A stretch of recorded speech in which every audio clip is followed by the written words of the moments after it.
তার বিচারের দাবিতে শাহবাগে ব্লক করেছেন এই ইনকিলাব মঞ্চের প্রতিনিধিরা।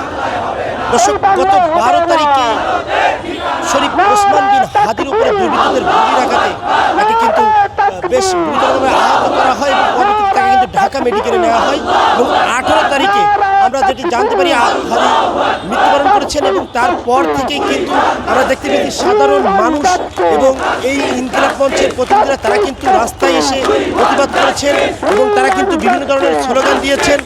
আজকেও কিন্তু সারা দেশব্যাপী একটি বিক্ষোভ কর্মসূচির ডাক দিয়েছিলেন এই ইনকিলাব মঞ্চ। সেই কর্মসূচি অনুযায়ী তাদের আমরা কিন্তু দেখতে পাচ্ছি বিভিন্ন স্থান থেকে তারা কিন্তু জুমার নামাজের পর থেকেই এই শাহবাগে অবস্থান করছেন এবং সারা দেশব্যাপী তারা কিন্তু এই যে কর্মসূচি ডাক দিয়েছেন সেই কর্মসূচি কিন্তু পালন করছেন এবং তারা কিন্তু এখানে আমরা দেখতে পাচ্ছি বিভিন্ন ধরনের স্লোগান দিচ্ছেন। আমরা ইতিপূর্বেও কিন্তু এখানে বিভিন্ন পর্যায়ের মানুষ তারা কিন্তু এখানে এসে কথা বলেছেন। বিশেষ করে কর্নেল হাসিনুর তিনি এখানে এসে এই জনসম্মুখে কথা বলে গিয়েছেন।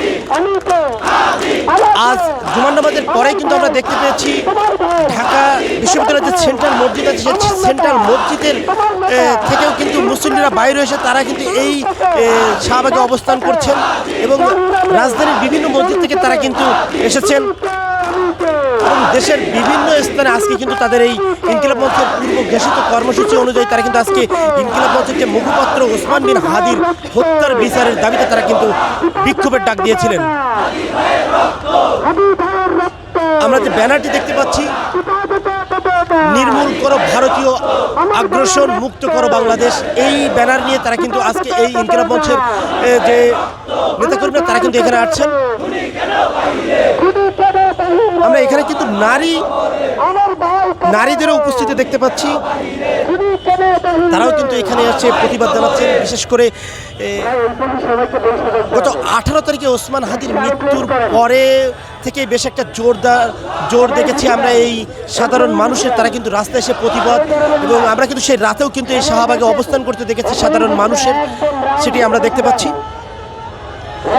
দর্শক, যেমনটি জানাচ্ছিলাম এবং প্রত্যেক জায়গা থেকে কিন্তু আমরা প্রতিবাদ দেখতে পেয়েছি এবং ওসমান হাদির যে জানাজায় যে লক্ষ লক্ষ মানুষের সমাগম সেটাও আমরা দেখতে পেয়েছি এবং বিভিন্ন মহল থেকে কিন্তু এই শরীফ ওসমান হাদির বিচারের দাবিতে কিন্তু কথা বলা হচ্ছে, কিন্তু এখনও পর্যন্ত সেই দৃশ্যমান কোনো আসামিকে এখনও কিন্তু ধরা হয়নি। যেমনটা আমরা জানতে পেরেছি যে প্রধান আসামি তাকেও কিন্তু এখন ধরা হয়নি এবং তাকে বিভিন্নভাবে জানা যাচ্ছে যে সে দেশের ভিতরে ঘাপটি মেরে আছে।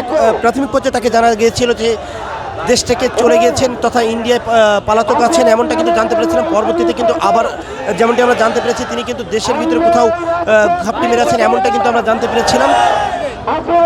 সেই ইস্যু কেন্দ্র করে তারা যে বিচারটা সঠিকভাবে দেখতে পাচ্ছেন না, সেজন্য ইতিপূর্বে কিন্তু ইনকিলাব মঞ্চ থেকে একটি 30 কার্য দিবসের একটি আলটিমেটাম দেওয়া হয় এবং সেই আলটিমেটাম অনুযায়ী কিন্তু সেই আইন উপদেষ্টা এবং স্বরাষ্ট্র উপদেষ্টাকে জোরদার করা হয় এবং মাঝে কিন্তু তারাই বলছিলেন স্বরাষ্ট্র উপদেষ্টার পদত্যাগ এবং পরবর্তীতে কিন্তু স্বরাষ্ট্র উপদেষ্টার পদত্যাগ যদি করে সেক্ষেত্রে স্বরাষ্ট্র উপদেষ্টা কেন বাধাগ্রস্ত হচ্ছেন হাদির বিচারে, সেক্ষেত্রেও কিন্তু তারা জানানোর জন্য আবেদন করেন এখান থেকে।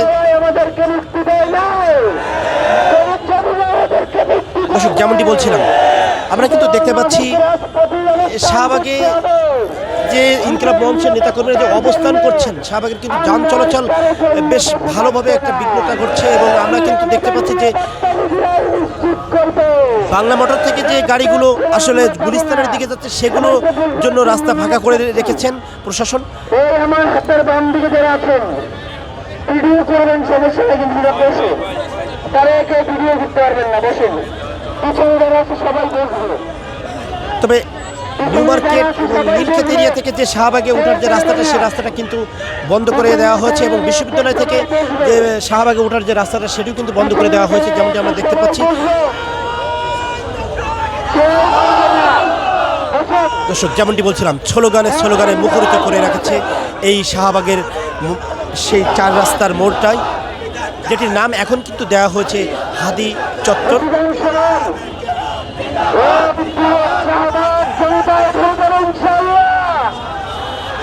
আমরা